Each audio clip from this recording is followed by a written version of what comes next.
The minimum wage was established just over a quarter of a century ago in April 2000, 2 years before the first euro coins and notes were circulated in Ireland. And just like the euro, the minimum wage has become an accepted, in fact, a crucial element of our economy. At the time of its introduction, no political party represented in the Oireachtas opposes its introduction. It was recognised as an essential tool in the ongoing battle against social exclusion. And it's hard to recall these times now, but 25 years ago in Ireland, for the lowest paid workers, the wages were firmly on the floor that time. Throughout the 80s, the gap between the 10% of lowest and high paid workers was greater in Ireland than any in the other European country. Despite the birth of the Celtic Tiger, the same trend continued into the 90s, and a consensus developed that wages need to increase. Higher wages didn't cause the recessions of the 1980s, they didn't cause the 2008 crash, they didn't cause the shortage of builders and tradespeople, which means that we now face into this housing catastrophe that we're in here for the last number of years. And higher wages, despite what some neoliberal thinking might want us to think, certainly does not cause inflation. Better wages do not cause economic turbulence, uncertainty or inflation. And on the contrary, looking at our history, we can see that the times when we enjoyed prosperity as a nation, when the most prosperity as a nation, was the period that we had deliberately and systematically increased the spending power of the least well-off. Because this is what a minimum wage does. And it raises the boats of all tides, I suppose. It's often repeated, this is the truth, that people that have the least money spend the most locally, so increasing the wages of those at the bottom of the economic period circulates more money in the local and national economy, driving sustainable community growth and employment.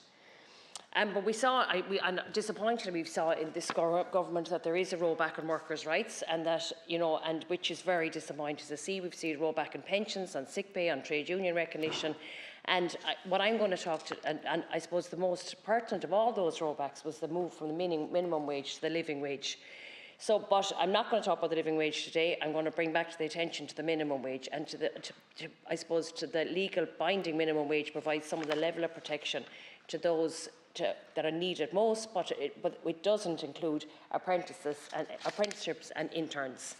My predecessor, Rhys Sherlock, here in the Labour Party, spokesperson on workers' rights, introduced a number of bills during the last Senate which are currently awaiting committee. The National Minimum Wage Inclusion of Apprentices Bill of 2023 and the National Minimum Wage Payment of Interns Bill 2022.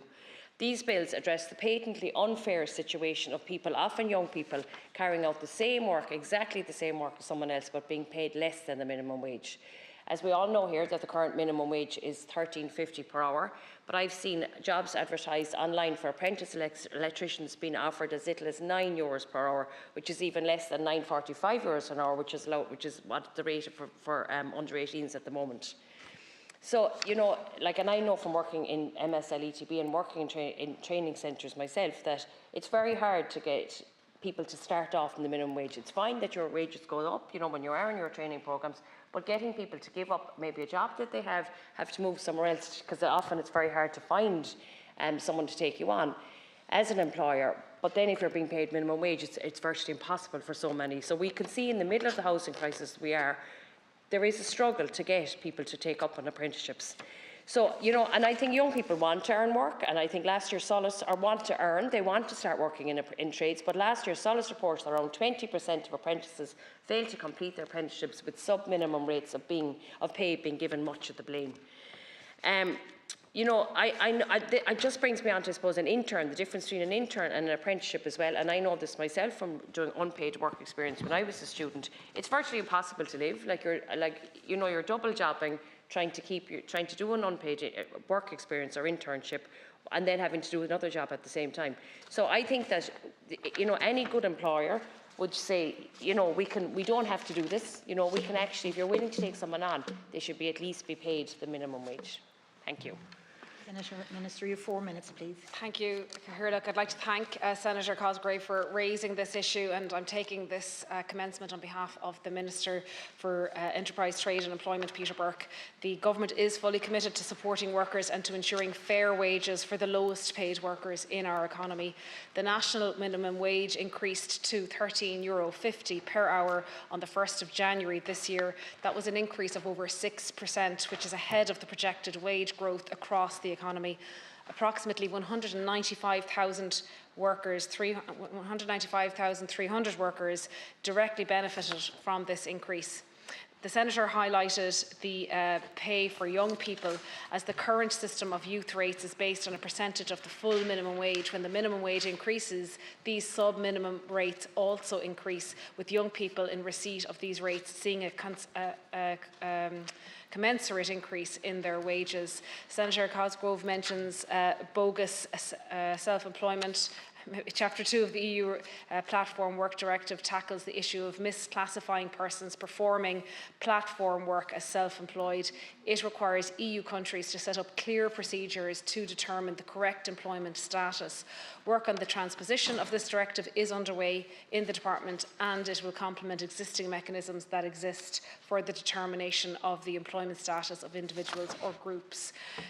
Turning to interns, it's important to note that in March of last year, the European Commission proposed an initiative which includes a proposal for a directive on improving and enforcing working conditions of trainees and combating regular employment relationships disguised as traineeships.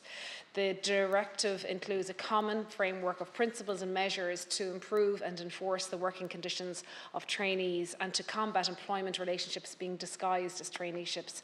And the Department of Enterprise, Trade and Employment is leading Ireland's negotiations on the traineeship directive. Finally, it's important to recognise the important role that apprenticeships play in many sectors of our economy. They remain a vital pathway, with registrations up 51% since 2019, supporting national priorities like housing and infrastructure. This clearly shows apprenticeships is a valued option for both career seekers and employers. The minimum wage legislation does not apply to the remuneration of apprenticeships under the Industrial Training Act 1967 or the Labour Services Act 1987.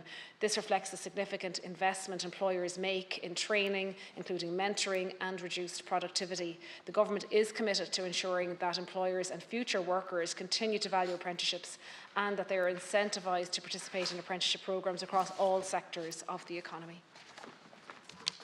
Minister. Senator, you have 1 minute, please. Thank you very much, Minister, for your response. And it's great to hear you referencing the EU directive on the minimum wage.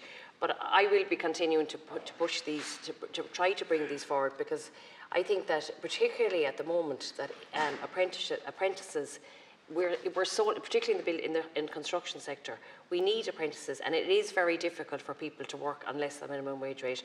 Absolutely, that the young people below the sub-minimum wage, that it does rise when the minimum wage rises, but that still doesn't reflect that there's a lot of young people that are still forced to be, they're trying to work, they're trying to pay rent, and they're working for minimum wages. So I will continue to push this, but thank you for your response. Thank you, Senator Cosgrave, and for raising this issue, and I'm aware of the importance of advocating for all workers and ensuring that no one worker is overlooked. So the Department of Enterprise is committed to ensuring that every worker's contribution is recognised and valued.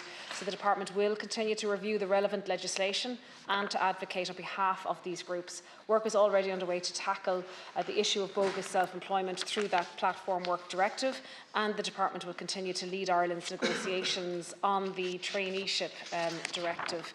So the priority of the apprenticeship system is to ensure that apprenticeships are well equipped to continue to grow, to respond to the skills needs of industry and in particular construction, as you have mentioned as well, and to adapt to the challenges facing the workforce from digitisation and climate change. So significant progress has been made towards reaching the 10,000 registration per year target in the current action plan for apprenticeships, with over 9,300 registrations last year. So there is a significant amount of work underway at national and EU level on these matters, and I'll keep the Senator appraised of the work and developments on the issue. Thank you, Minister.